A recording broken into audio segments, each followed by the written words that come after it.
Okay, good evening, colleagues. Thank you so much for this opportunity.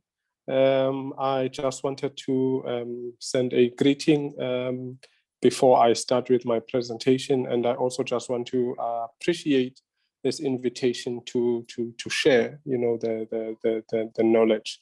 And I'll be switching off my video now, and I'll be starting with the slides. Thank you.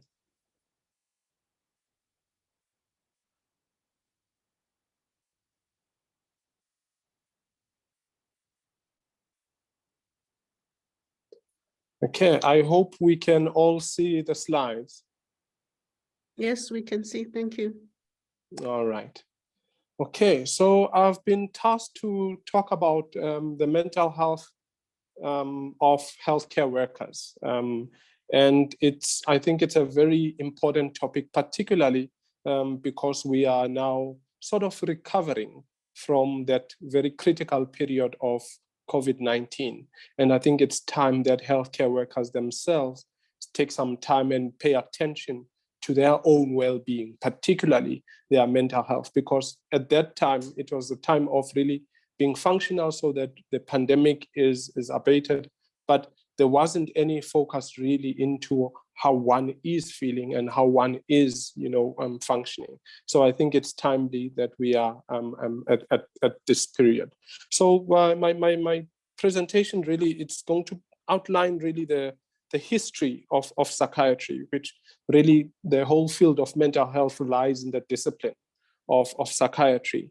And we'll talk also about stigma, the perceptions around mental illness, and then distinguish mental health and mental illness.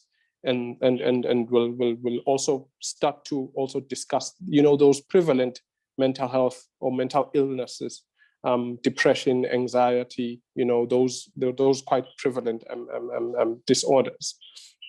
So historically, there has been a tendency to oversimplify mental illness and to respond to mental illness and the study thereof with value judgments. Current attitudes toward mental illness in society are a result of these historical realities.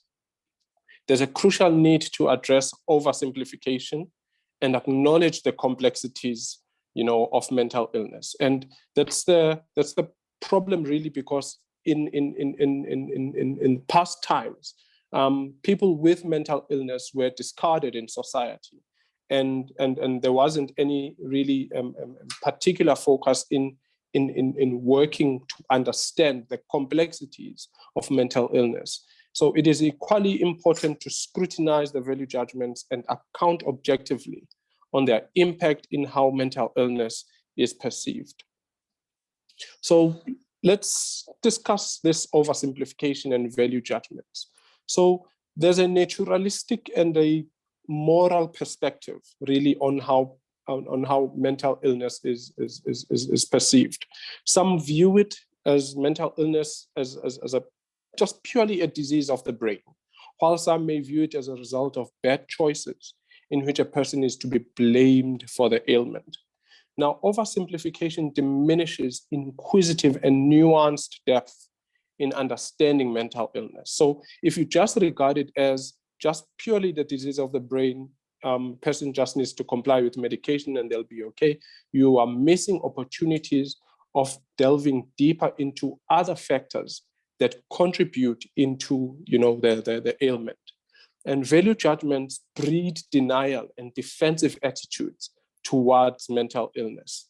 This is why then people will feel a bit, skeptical when you even suggest interventions like psychotherapy, or you suggest hospitalizations, because people have this sense of it's about what I've done wrong, and therefore I need to take control of what I've done wrong. Hence, psychiatric patients are degraded and they face intense stigma and patronizing attitudes from people. So the history of psychiatry. The origins of psychiatry can be traced back to the 17th century, where it is derived from several disciplines such as medicine, anthropology, religion, and later psychology, as well as sociology. For a significant period of time, it remained an exploratory and speculative field with little hope for effective treatment for patients. As I've mentioned before, it was all about, let's just take the people who are mentally ill. And the problem also with historically in psychiatry, there were very degrading terms that were used. You find that people were called insane. The people who are insane, other terms like lunatics. These were people who were just pushed into the periphery of society. So it remained an exploratory and speculative field. So there wasn't any really effective treatment for patients. But with the development and sophistication of molecular genetics, brain imaging, neurochemistry, psychopharmacology, and social sciences have enhanced psychiatry as a major medical specialty. So modern psychiatry now has to do with the prevention, diagnosis, and management of mental disorders. An additional role is to champion the humane and compassionate aspects of medicine. That is to focus on the person beyond the illness. Whereas before the focus was all about, let us remove this person, let us remove this illness, because the illness or the person was regarded as a nuisance or a person that's disrupting society. So let's remove people with mental illness. So it has now advanced to a state of, let's be more humane and compassionate in the treatment of mental illnesses and focus beyond the illness and look at the person as a whole.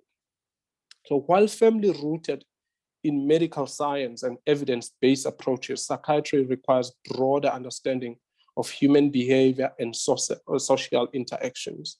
And I think also this is where the issue of understanding also culture-bound syndromes and working very fluidly and effectively with the multidisciplinary team and other people who are not necessarily trained in Western approaches. So if, say, you are a mental health professional, a psychologist, a psychiatrist, a social worker, occupational therapist, and whatever a mental health care professional you are, it's important to also take into cognizance that there are other interventions that come into play and are very effective in enhancing a person's mental health. So you may have your own set of prejudices, or you may have your skepticism. But if you see that a patient benefits from other interventions, it's probably best to cooperate and work together with those approaches because it brings relief to a patient, rather than purely sticking to Western approaches. So mental health institutions before, they were built to isolate the insane. Those were the words that we used from society. So in contemporary mental health practice, institutions are now defined more in terms of service and communities rather than geographical sites to isolate the mentally ill. Robben Island, around 1836, became a home for the mentally ill. It was a convict station, but became a place for lepers, lunatics, and the chronically ill.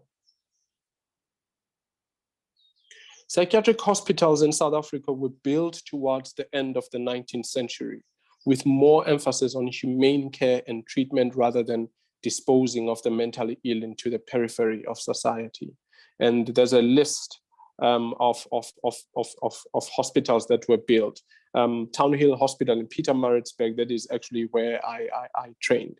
But there's still a huge lack of appropriate resources, and there still needs to be a lot of psychiatric institutions that are built so that the patients are taken care of effectively, and the need is met adequately.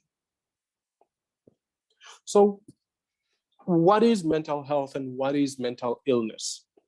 So according to the World Health Organization, they define mental health as a state of mental well-being that enables people to cope with the stresses of life, to realize their abilities, to learn well and work well, and to contribute to their communities. Mental health is an integral component of health and well-being and is more than the absence of mental disorder. So it encompasses a sense of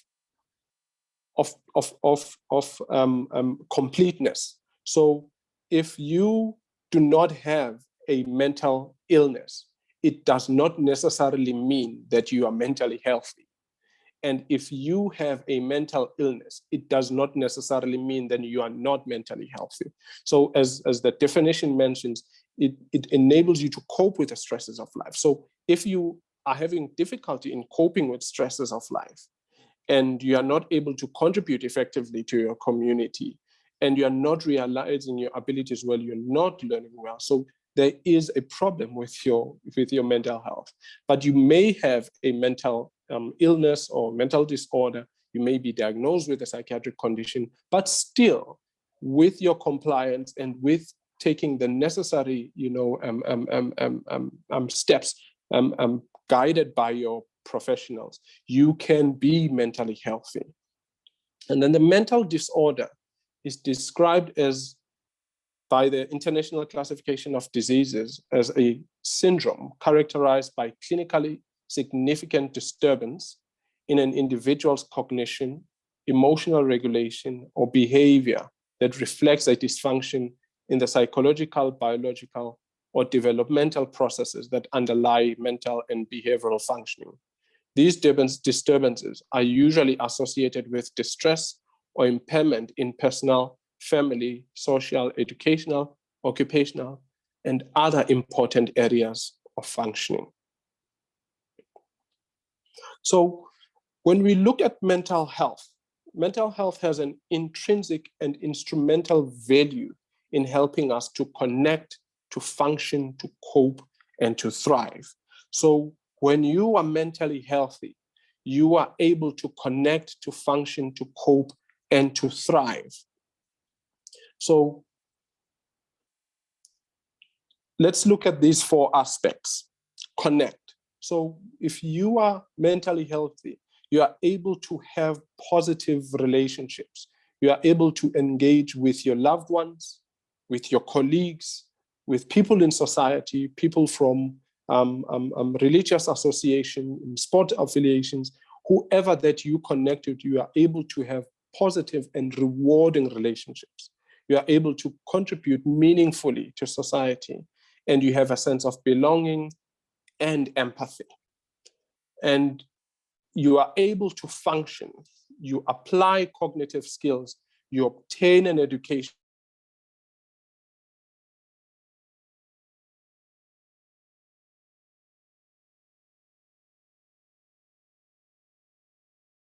you earn a living, and you learn new skills.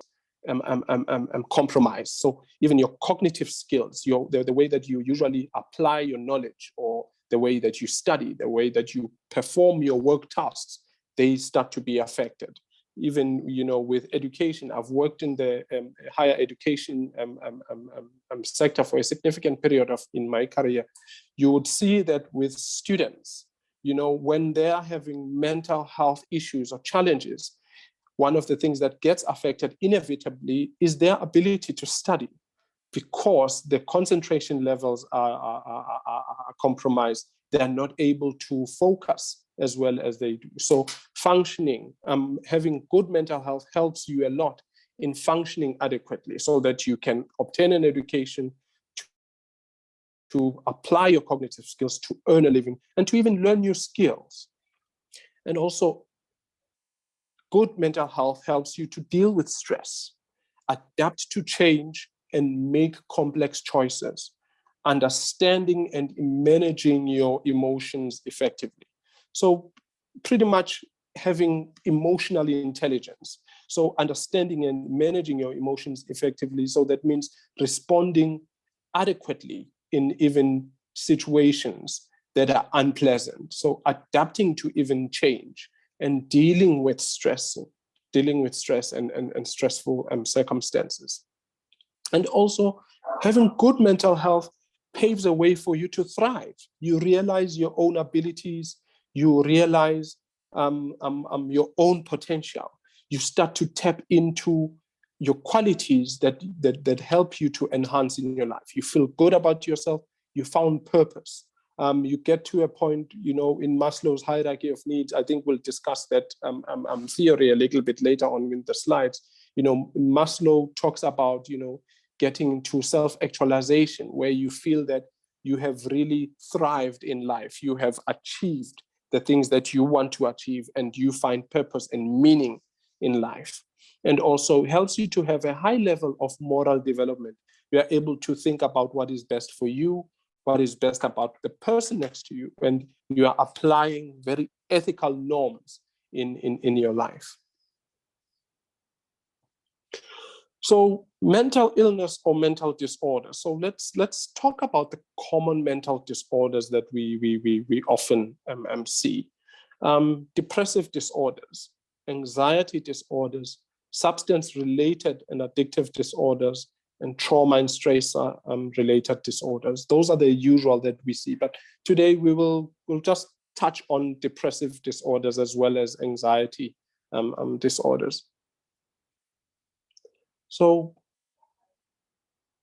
to now talk about the crux of this discussion. So I've been tasked to talk about the mental health of healthcare workers. And, during the COVID-19 pandemic, healthcare workers were the most relied upon people to tackle the pandemic. And rightly so. They are the people who are trained, and they are the people who are positioned to tackle, a public health crisis. The irony, though, is they were the most vulnerable, as they were facing significant risk each and every day and had no luxury to hide at home. You'd see, those family meetings with the president, appealing to people to please stay at home.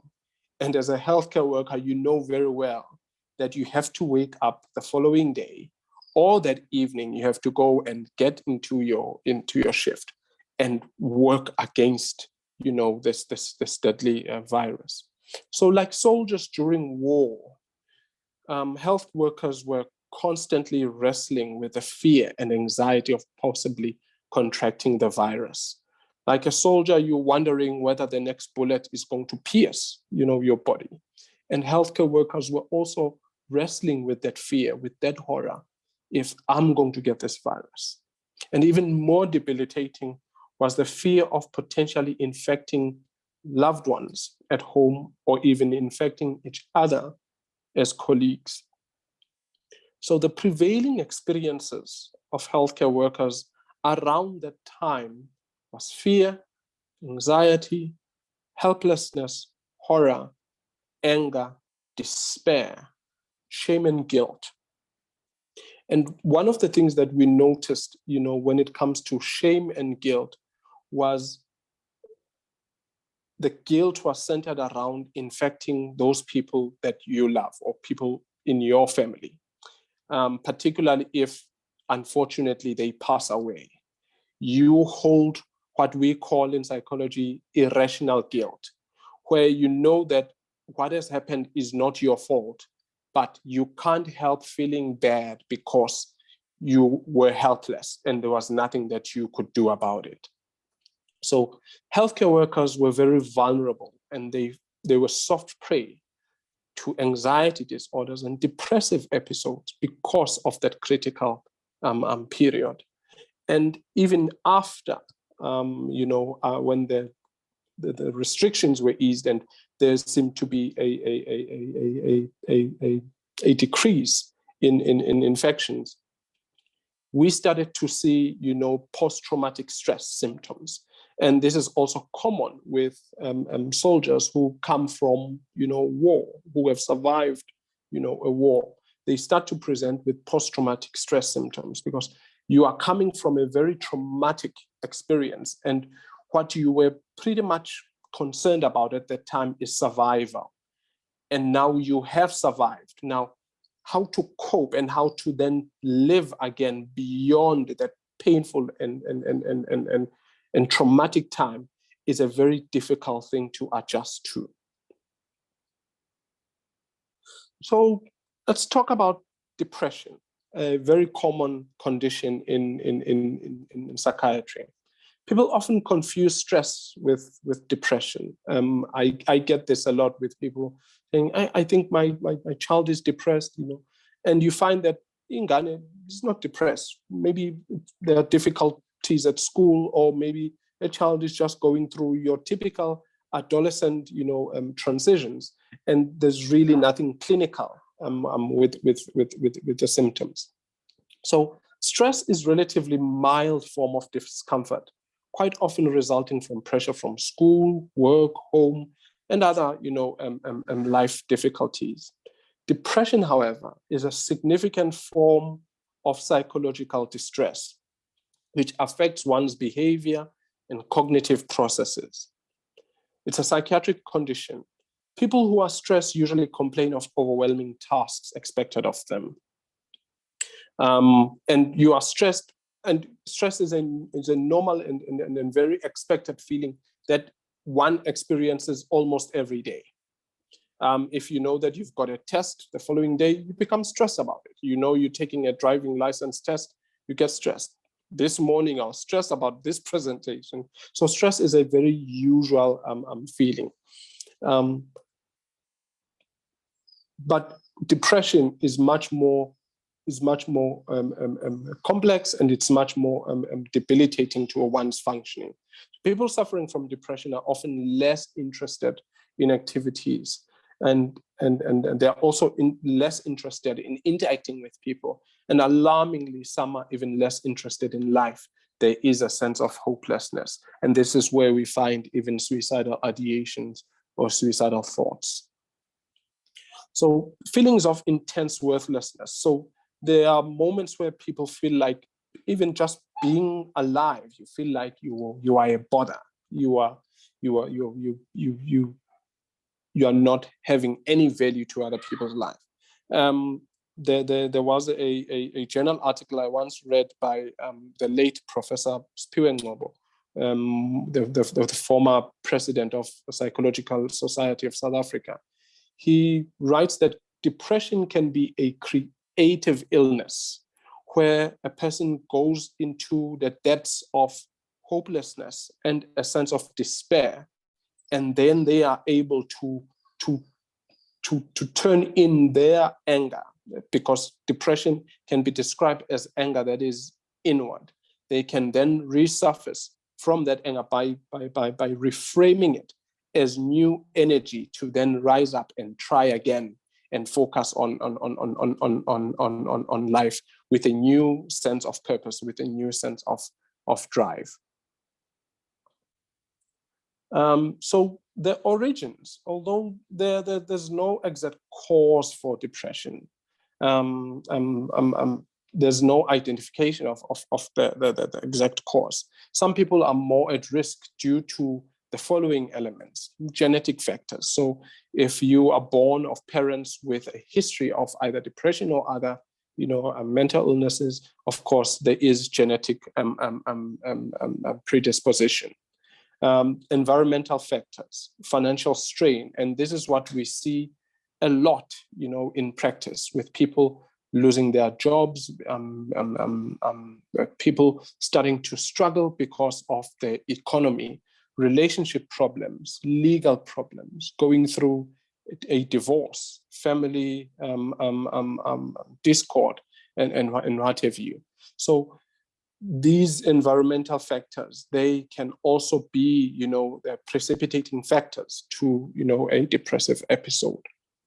Bereavement. So after losing a significant person in one's life, you can go through bereavement, and you can go through, the normal grief of, I've lost someone, and then ultimately you resolve the grief. But there are people who cannot go through with life without that significant person, and this is where we diagnose complicated grief, because the bereavement is so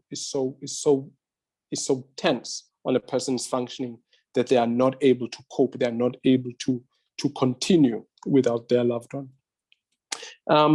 Chemical imbalance, the dysfunction of neurotransmitter activities, physical illness, substance abuse, and dependence.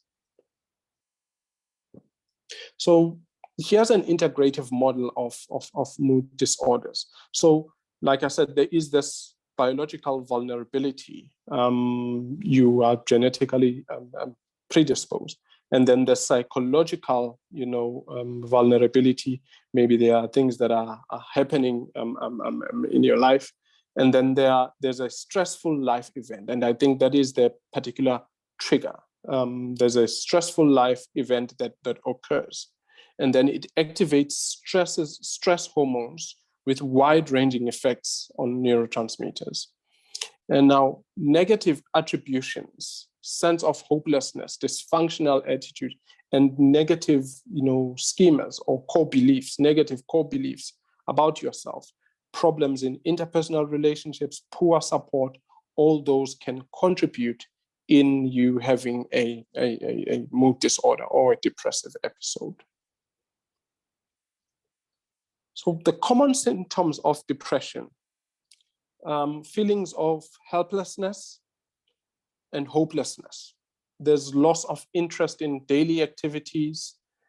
Some people, even the task of bathing feels like it's such a tedious task. They lose interest in pleasurable activities like their hobbies. Maybe you were enjoying to cook, you were enjoying to bake. All of a sudden, you do not even want to come near the pots.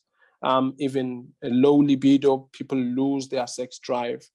Even appetite and weight changes. Some people start to overeat. Some people start to have less, appetite. And there is significant, body weight changes, either significant gaining of weight or significant loss of weight. There's sleep disturbances, insomnia or hypersomnia, psychomotor agitation and retardation. Loss of energy, there's a sense of fatigue and poor concentration levels, memory and decision-making is impaired, then suicidal ideations.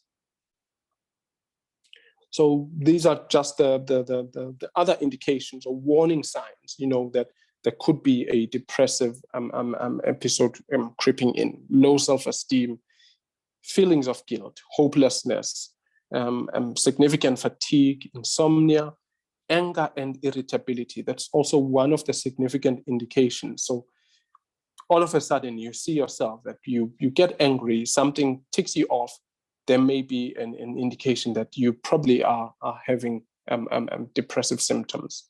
Anxiety, lack of concentration, short-term memory, and reckless behavior as well. Some people, when they become depressed, even their sense of judgment becomes impaired. They start to engage in reckless behavior, driving under the influence or having unprotected sex, perhaps with multiple partners, and other people, they also have recurring thoughts of suicide or death. So the effects of depression. One of the unfortunate realities of depression is suicidal ideations or completed suicides. The second leading cause of death among 15 to 29-year-olds is suicide. Suicide is often a result of extreme despair. Males often attempt more lethal ways of suicide than females. This is why even with the statistics, females, they actually attempt suicide more than males. But when you look at the mortality rates, more males die from suicide than females, because men usually use very lethal ways. Men would either take a gun, put it in his head, or put the gun in his mouth.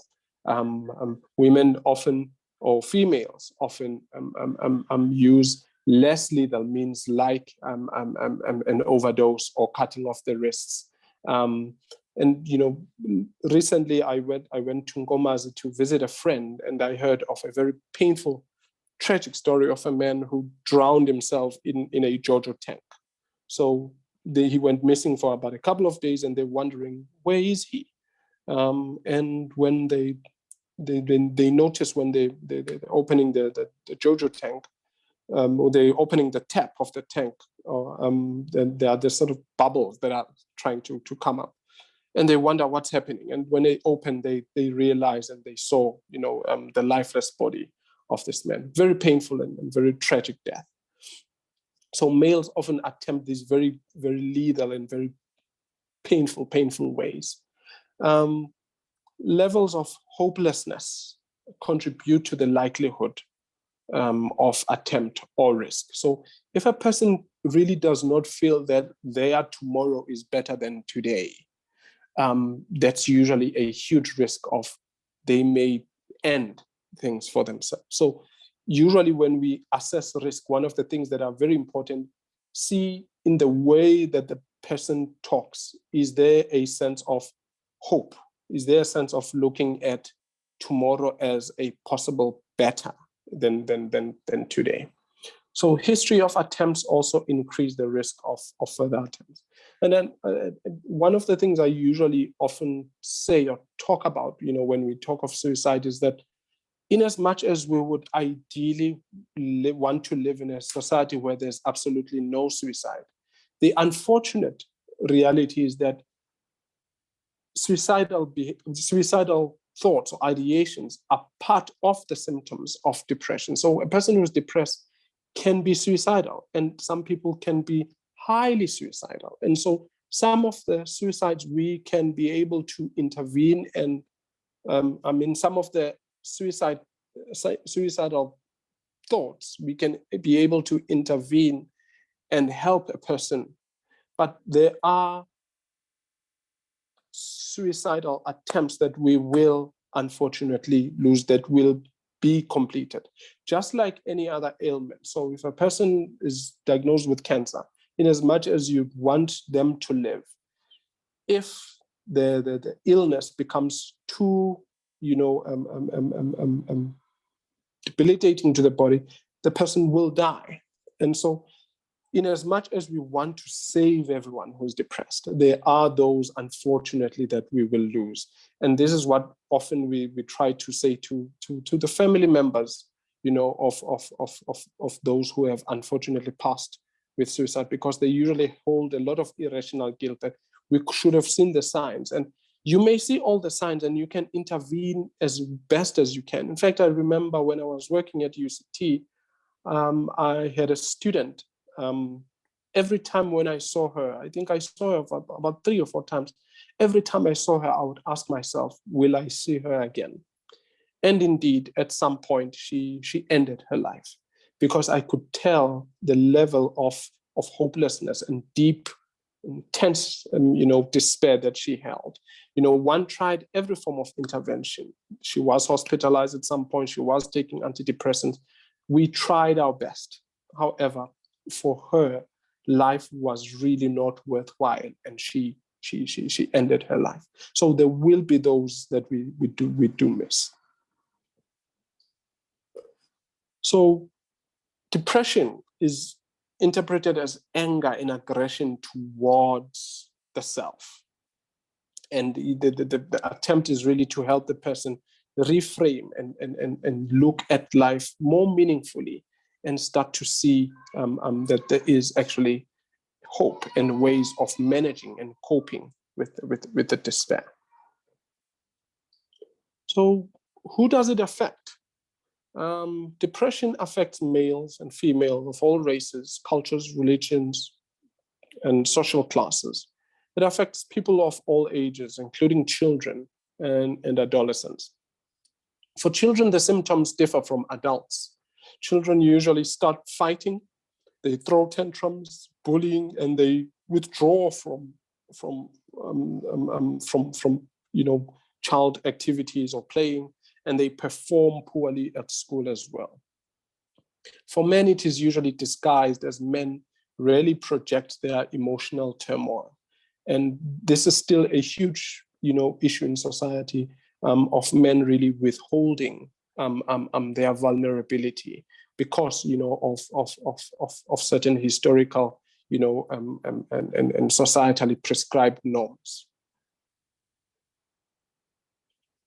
And what is anxiety?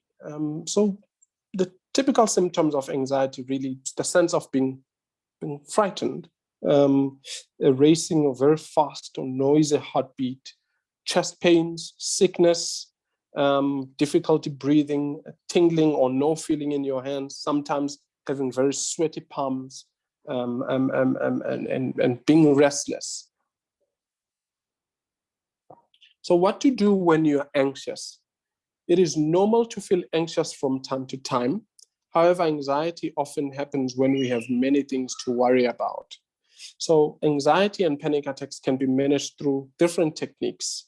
Some people apply relaxation techniques, mindfulness exercises, breathing techniques, stress reduction, positive thinking, and through psychotherapy as well as medication if it is indicated. So in South African dynamics, so mental health in South Africa, one of the things that make mental health to be one of the things that make mental illness to be such a difficult thing in South Africa, it's issues of class, health, and socioeconomic factors. Research shows the correlation between poverty and mental illness. So in South Africa, there's a high discrepancy between the haves and have-nots. Those who are poor, then we see a huge level of need for mental health interventions. Physiological safety and security needs are more vital to one's survival than other needs and pursuits. And again, when you look at the hierarchy of needs of Abraham Maslow, when we as individuals, we all want to have our physiological needs met. You want to have your food, you want to, have your water, and you want to have your clothes and whatnot, all the things that you need for you to survive. And you also want to live in a safe and secure environment. But in South Africa, what you realize that many people, even the basic physiological and safety needs are not met. And therefore, that is why many people are such, such prey to mental illness. Poorer communities do not receive adequate mental health care. The effects of HIV and AIDS and other illnesses as well contribute, to the mental illness high numbers. We also have history of trauma, injustice, and inequality. Experiencing significant abuse and torture adds to the vulnerability. So we know that, we come from a very painful regime. So there are people who were introduced to, who were exposed to, the abuse and torture, and all that has moved into generations. That trauma has also moved to generations, and into society today. When you look even at the gender-based violence and femicide, this is all connected also to issues of migrant labor and families that were disrupted, and all those things that have contributed to the trauma to the traumatic psyche of our nation. And of course, experiencing loss and abandonment and exposure to crime and exploitation, all these things contribute to poor mental health. So again, when you look at this hierarchy of needs, so having physiological needs, having your safety and security needs, if those first basic needs are met, then you can then start to strive for other needs like love and belonging, esteem needs, self-actualization and whatever. But a lot of people in South Africa, they are battling with the very first two. And therefore, that is why even trying to even think about, love and belonging for other people, it's like it's a luxury, because at that moment, what you're particularly, interested in is, am I going to get my next meal? As I'm traveling, on the streets of Alexandria, or if I'm traveling, I'm traveling Guamashu, am I going to be safe now, when I go to the shop? So those are the realities that we are grappling with in society. Yes. Zippo, can you hear us? Yes. Oh, okay. We lost you for the past maybe 5 to 10 seconds. You can repeat that. Thanks. Oh, okay. Sorry. All right. So I was talking about the hierarchy of needs. So in South African society, many people are struggling to even get, their physiological needs and their safety and security needs. So even trying to long for, love and belonging, or esteem, or other higher order needs is a luxury for them, because of the difficulties that many people, face in society.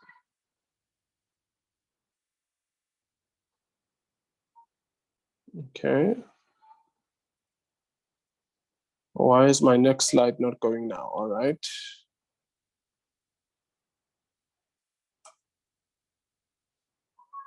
Oops. All right. So as I'm close to wrapping up, perceptions about mental illness. So mental illness is highly stigmatized in society. And this is not just a South African phenomenon, globally, because it is perceived as synonymous with craziness. And I always make this joke that, in all my years of studying and practicing, every textbook that I've read, I've never come across the word crazy, but this is the word that people actually use. So all psychiatric conditions, people tend to perceive it to be chronic, and conditions or results of witchcraft or sorcery. Some people strongly believe that, if you have got a mental illness, it is a result of uktagatiwe, some form of sorcery or some evil work that's been done. And because mostly it is associated with behavior, it's a behavioral ailment, therefore one can and should be able to control it and even avoid it. This is the same thing that we witnessed around, the managing of HIV and AIDS, in the early 90s. There was so much of an emphasis on behavior. I remember there was this ridiculous policy on or suggestion of ABC, abstain, be faithful, condomize, without really understanding that this is not a behavioral, issue. It's a medical issue that has to be dealt with medically. And because the mental illness is viewed as behavioral, that is why then people are able to use uninformed judgments around the illness. Religion is also used as a shield for non-compliance. Some people believe, you'll just pray it away. You don't need to take medication. You don't need to go for therapy. And those are distorted views. So what can you do to prevent, depression or any other, mental illness, but particularly depression? Monitor yourself and understand your personality. Avoid toxic relationships, either romantic or social. So I often say, the moment a person shows you a red flag that this person does not really care about your well-being, that's your indication to step back. Have a good diet and healthy lifestyle routines. Do not drink alcohol excessively, because alcohol depresses their central nervous system. In fact, I would argue don't drink alcohol at all, but people enjoy alcohol, so they want to use it for social, leisure, but do not drink it excessively, and any other substances as well. Reach out for help when you struggle, even with very trivial matters. Help-seeking behaviors is very helpful in improving your mental health. Seeing a therapist or a mental health care professional is always a smart move. Don't be convinced otherwise. So depression is an illness and not a character weakness. Therefore, it needs appropriate treatment, not prejudice. Suicidal ideations are not a sign of selfishness. Instead, they are a deep reflection of internal turmoil and despair. Patient, sensitive, and empathic engagement is very vital. Try to avoid giving advice. Instead, listen to one's problem and explore solutions with the person, including getting professional help for them. Try to lessen a person's stress if you can. Stress can worsen the depression. Suspend judgment and offer genuine solution-focused support. Encourage compliance with medication if a mental health care professional has prescribed. And I think that will be all from me. And these are your references. Thank you.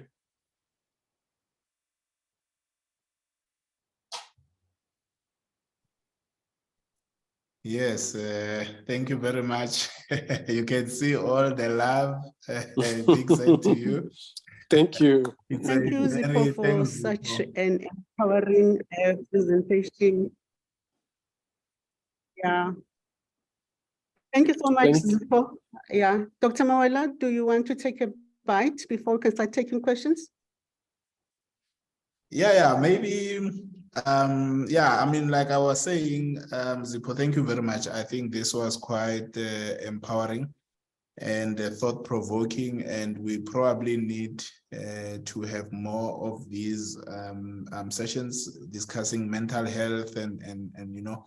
So you spoke about prevention, and I think it's one of my areas of interest. And maybe even before prevention, it was to say, is there specific advice around how one can strengthen their resilience? You know, what determines, I mean, we see others being affected more than other people. I think you have mentioned genetics and stuff. But is there anything called mental health resilience, and how do you exercise, you know, like a muscle, so that you are sort of ready when these things come? Thanks. Sure. Okay.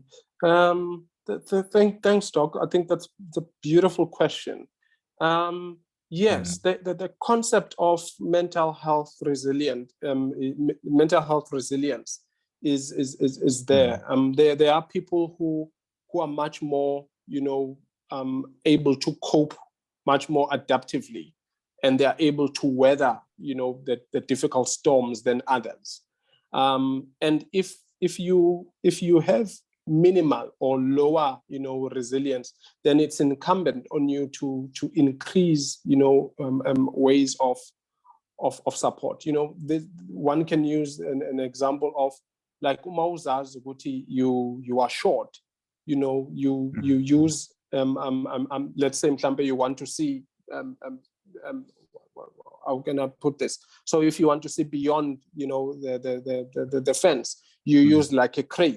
You develop a crate and then you see beyond. So similarly, you are limited in terms of your resilience. Then you use things that start to enhance. So other people start to meditate. Some people use, you know, they start to read.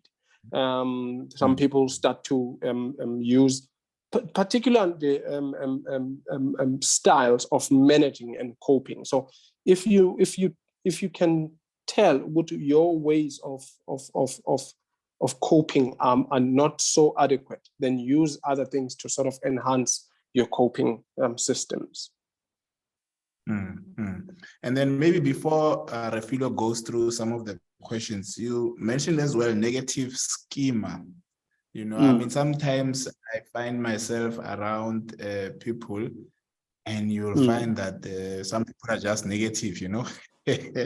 So, and it might affect you as well as an individual. But it seems like when you've mentioned negative schema, it was more now at a personal level. How do I know that I'm very negative, and how does one deal with that, trying to shape that thinking towards the positive side? Okay. In psychology, we've got these concepts of an internal locus of control and external locus of control. So if you have an internal locus of control, you are able to self-reflect, and you are able to then make more rational judgments based on what you see about your faults and even your own positives. But if you've got an external locus of control, you then blame everything else outside of you as the things that are contributing to either your failure or your misfortune and whatnot. So your negative schema, so you having those negative core beliefs may be informed by you having a very external locus of control. What becomes important in then therapy then helps you to sort of reframe how you view the level of control. So start to help you to have a sense of internal locus of control, where you know that you are the one who is responsible, for your thoughts, for your cognitions, for your behavior, and for how you feel and for your behavior. So therapy helps you then to sort of reframe so that you can then start to have more positive core beliefs. Yeah, thanks for that. Maybe if you go to the Q&A, yes, sorry, yeah, if you can go to the Q&A, Zippo, there's Joshua.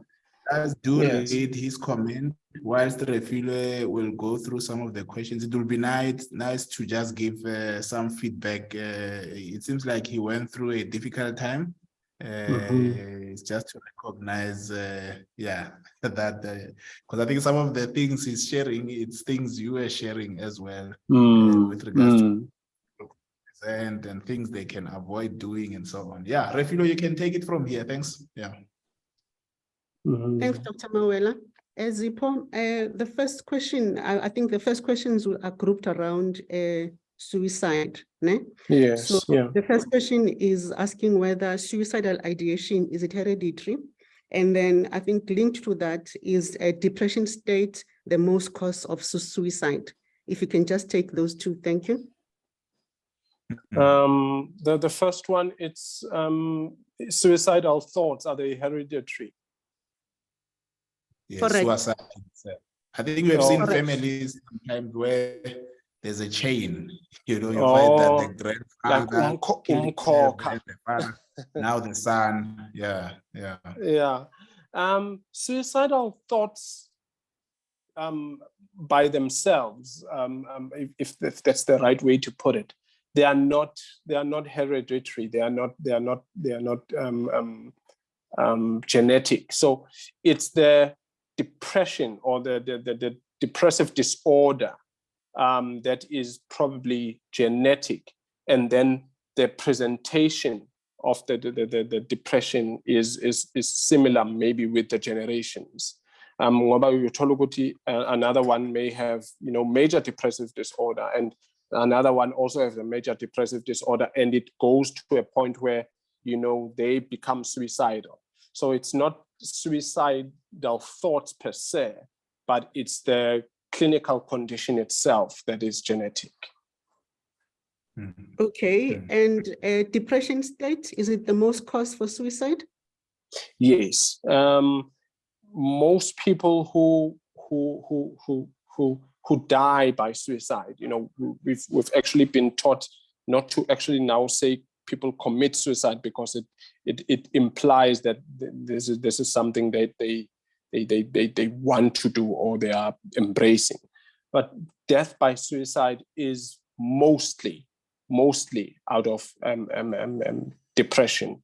And you do get moments where a person, just out of sheer impulsivity, maybe something very tragic happened and the person just lost all forms of rationality and they harmed themselves.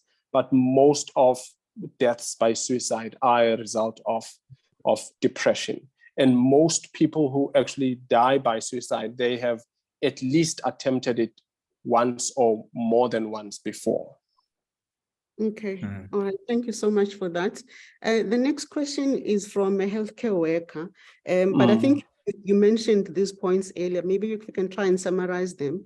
The question is on how to deal with suicide due to trauma at work, and it's also accompanied with threats as well. So if you can just summarize the tips on how to deal with suicide as a healthcare worker when there's trauma involved and threats involved. Thank you. I'm not sure whether I'm understanding the question fully, but is this threats around the family of the person who has died by suicide? I'm not understanding well. Well, the person is asking as a healthcare worker, but due to personal and trauma. So I think there's personal issues involved as well. Or maybe let's say you work in a hospital and the person maybe died by suicide. All right. I think it becomes important to remain very objective. Just like I was saying, that a death by suicide can never be anyone's fault, including the person who has died of suicide. Because the person who has died of suicide, they were fighting their own turmoil of depression or their despair, and their way out only seemed to be death, and akekho umuntu who can take accountability for that. That is why, when you attempt suicide and then you survive, that which we call parasuicide, you are not prosecuted, because you are not regarded as a person who's committed a crime. You don't get tried, for attempting to kill yourself, because it is understood that what you have done because you are going through, an extremely painful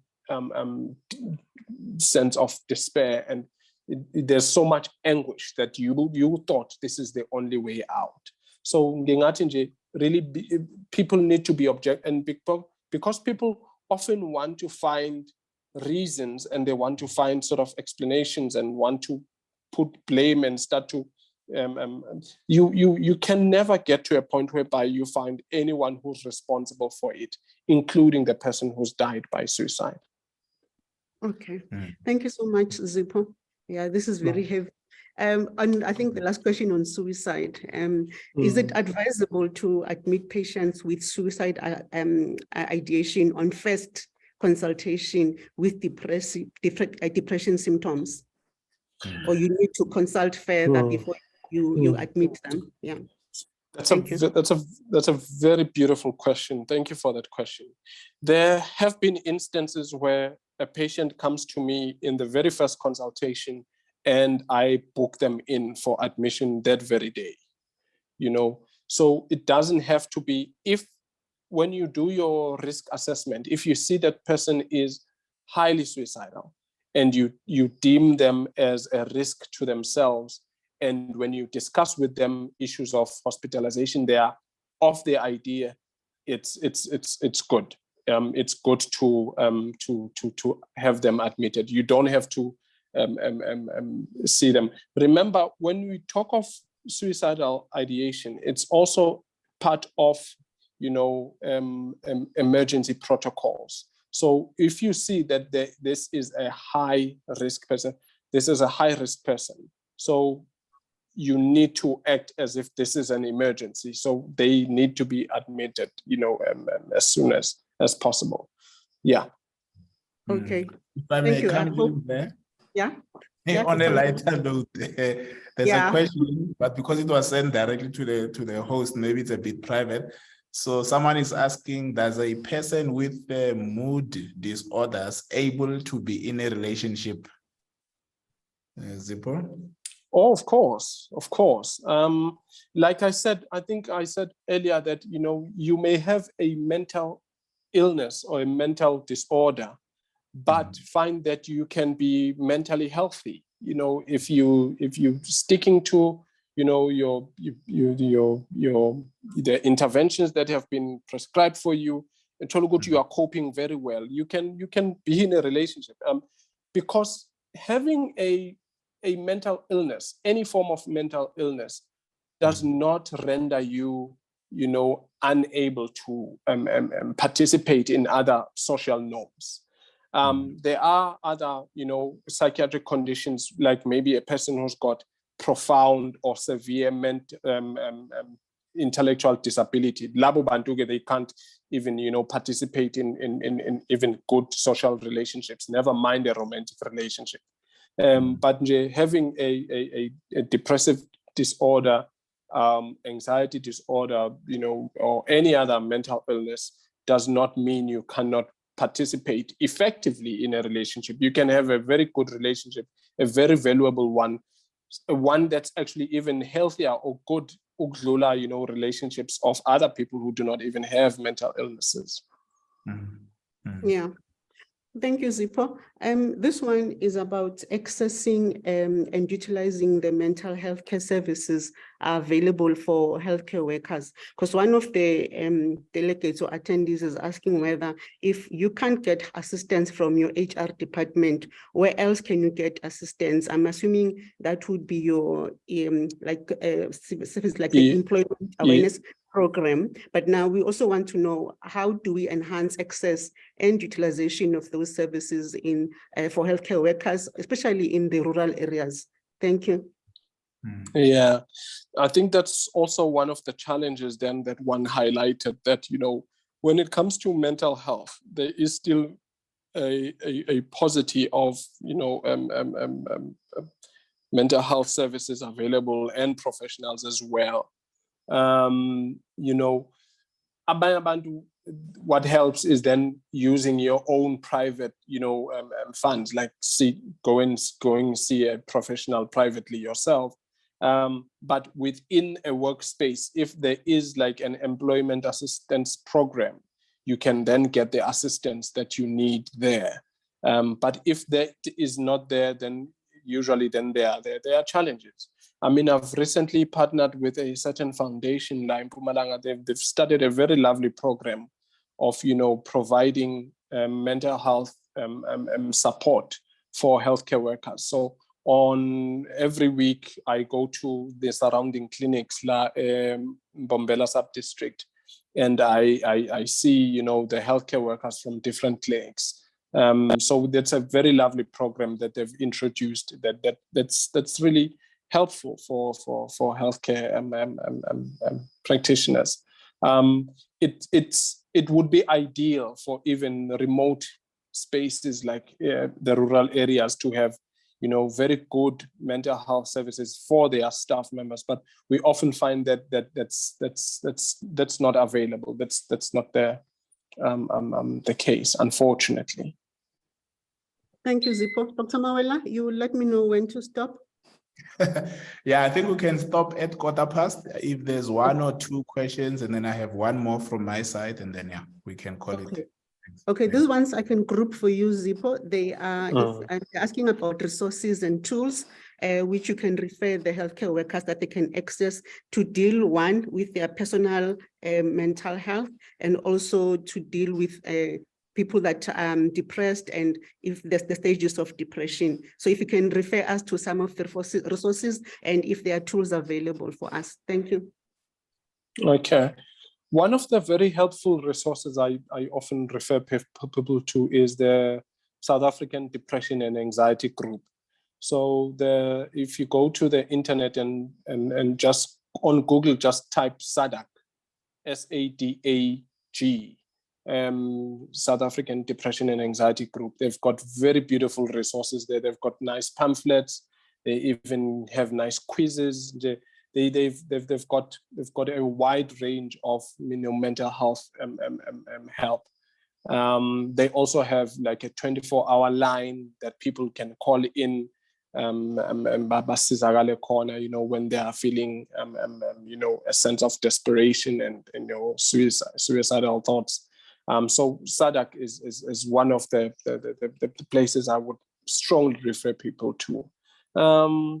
And of course, there are other, you know, centers like the Center for the Study of Violence, Center for the Study of Violence and Reconciliation. So for people usually who are even going through, you know, indefinite trauma or you know, abuse, I usually suggest them as well. They are a very helpful resource, and they give good advice on how to cope with, different traumatic experiences. Okay, thank you, Dr. Mawela. I hope you've captured those resources. Zipho? Said with the emailer. Yeah. Okay. Zipho, this one is about traditional medicine in cooperation and together with Western medicine in the management of depression. So because it's believed that many people, they feel more comfortable, or respond better if tradition is incorporated into the management. What is your take on this one? Thank you. It's I think it's the point that I mentioned earlier, that other, interventions, either traditional or spiritual, or even other, activities like Buddhist mindfulness activities and what have you.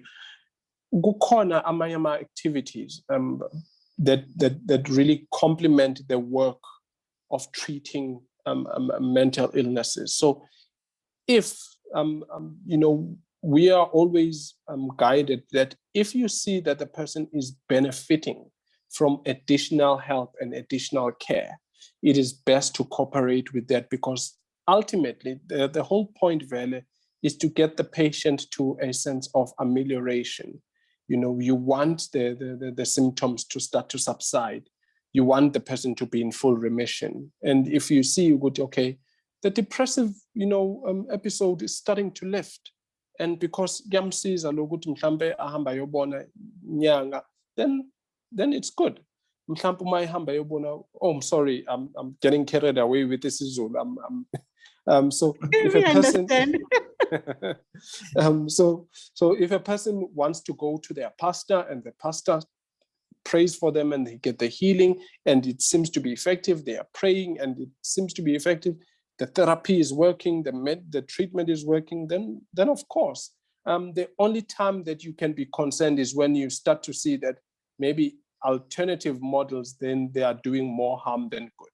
Then you see that, okay, now you discuss with your patient that, look, I can understand that you are trying A, B, and C, but in my assessment, I think B is not really working for you. And then you let them decide what to do with that feedback from you. But you have been honest around what it is that you perceive, because at the end of the day, you have an ethical duty as a practitioner, to look out for the best for the patient, So if you can tell that there's something that's doing harm for them, you will indicate to them. But if you can see that this thing is really helpful, the multiple modalities are bringing the necessary relief, then of course, Yeah. No, thank you so much, Zipho, for this. We welcome all these tips that you're giving us. We've learned a lot, and I see some people want you to come back, and others want to repeat, others want you to expand and maybe tackle bullying in the workplace. So initially, I thought this was going to be a heavy topic, especially in the beginning of the year. But I thought, at the end of the day, I felt that it would help people to be empowered to be able to navigate 2023 with some tips from you that they can be able to carry. If there's any load or burden that they have, at least they understand on how to manage it, especially our healthcare workers. But thank you very much for availing yourself. Dr. Mawela, you said you have one last question. Yeah, maybe I'll start with a small one. Zipho, the work you are doing with the foundation to support health workers, is it something that is extendable to other regions? I saw people asking, how do they get access to that? Unfortunately, the contract that I have signed is only to provide services to Mpumalanga Department of Health Mbombela sub-district. Yes, it's only within that limited scope, not other. In fact, not even the full district of Ihlanzeni. So it's a sub-district of Mbombela. Yeah. So, and then maybe another small one is are there suicide risk assessment tools that are available which health workers can apply whenever they consult? Yes, there is the back suicide. Well, back it's a depression inventory. Back, yes, it helps a lot in really determining the level of depression as well as suicidal risk. That's the one that we often use. Yeah. Okay, cool. So then my last question then is, you have mentioned South Africa, the context, whether historical, current issues, blackouts, the economy, historic issues, migration, gender-based violence, apartheid, everything that's going. So, and if you look at our country, I have a theory that we have a whole lot of a society that's wounded in a way, and hence the violence and many things that are going on. Do we have examples of nations that have went on a healing project? Like, how do you heal a nation? Basically, that's my question. Are there examples of that? If I was the president, what would you tell me to do? You are my minister of psychology. At least I'm not the one for electricity. That's for psychology. Yeah, sure. Look, the Truth and Reconciliation Commission, that was supposed to be actually a pilot of many other nation healing processes. Unfortunately, it was hijacked a lot by political influence, and a lot of outcomes or recommendations by the TRC to date, they've not been, implemented. And so it is a pity. It is very unfortunate, because a commission like that was supposed to be really the start of many other pages of healing the nation, because those were going to be then very helpful in trying to prevent some of the ills that we see now. But if I were to advise, the president for all that it's worth, is yes, we still need to have, commissions, and that are not particularly aimed at, prosecuting or litigating, but commissions that are really aimed at finding solutions, and actually solutions that can be implemented. Because one of the very bad things in our nation is that we do not implement the things that we sought to do. I would say another commission or another these imbizos or whatever he likes to call it.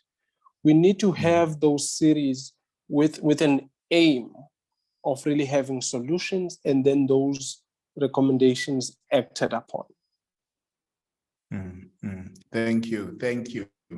All right, colleagues, that's it for this evening. As we close, I would like Uzipho to say a takeaway message to a health worker who's going through a difficult time, mentally, socially, in the workplace.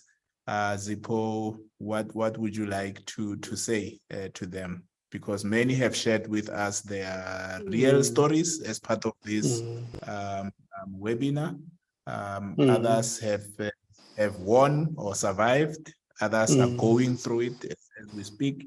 Others might experience something tomorrow. So what is this take-home message around their mental health? Thanks. Well, firstly, I just want to acknowledge that it's fair as a healthcare worker to also feel vulnerable. You are not expected to always be on top of your game. You are not always expected to function optimally. There will be moments where now you feel like your energies and your resources are depleted, and you need to acknowledge, that vulnerability and reach out for the necessary help and care for yourself.